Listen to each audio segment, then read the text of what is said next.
Hello.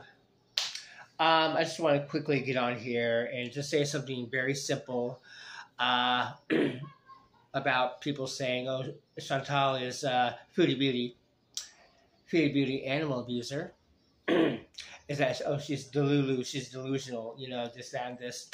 No, I don't think that's ever the case. I don't think it's ever been the case.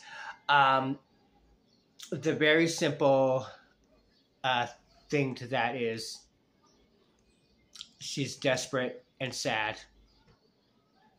There you go.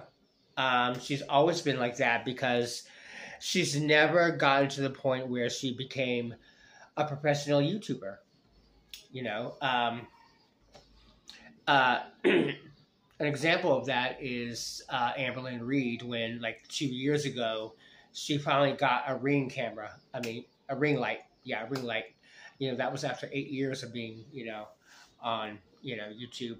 But it didn't. By that time, it didn't help her at all because she was, a vile person, and no one really gave a shit, anyways. But has she had things like a ring camera, other things, early on, and implemented that into her content, and changed her content a bit, she would have been a lot better. And the same thing with Chantal. Like, there was a point, I think it was like right before right before Chantal met Natter, she was doing these retro mukbangs, where she would do like a 60s or 70s theme, mukbang.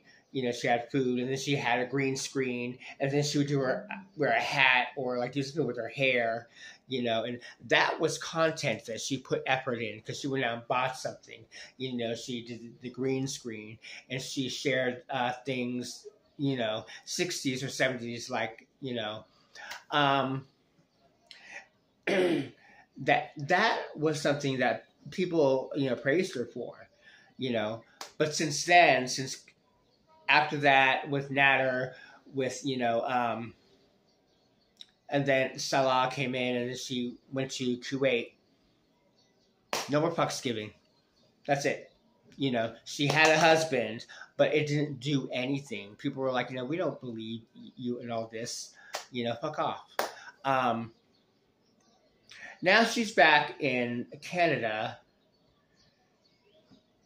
and she's still in the hijab. She's still cosplaying as a Muslim, and she's still cosplaying as an adult. She and Amberlynn Reed are 17-year-olds in the head, but physically, they're older. Amberlynn is 33. Chantal is 40. Acting the same way as she did several years ago when she started a channel, and you know what? It just comes back down to she's just desperate and sad, and that's what's driving her to act the way she does, talk the way she does, all these lies that come out of her mouth. That's not a delusion. She knows exactly. She knows that we know that she's bullshitting, but her desperation keeps her like that. So she's not delusional. She's just sad, alone, pathetic. That's it. But it's like, you could pick it up, Chantal. Go to therapy, talk about your issues, and that's not going to be an overnight thing. But the problem is, when she does go into some sort of type therapy, and she had, I remember reacting to, years ago, I remember reacting to her reaction of going into inpatient, and then afterwards, it seemed like it was doing something for her.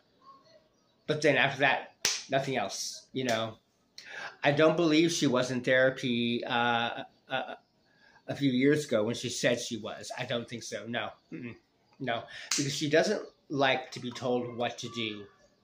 And in her mind, a therapist will be telling her what to do. And she doesn't like that. So I heard her talking about, I'm going to call therapy. That wasn't going on. There was no therapy going on because she doesn't like being told what to do. Okay? Not that therapists tell you what to do. They listen to you and react to you, like, ask you questions, because I've been in therapy. I love therapy. And that's how that works. Anyways, I think this video has gone on longer than I intended it to be, and that's okay. Take care, people.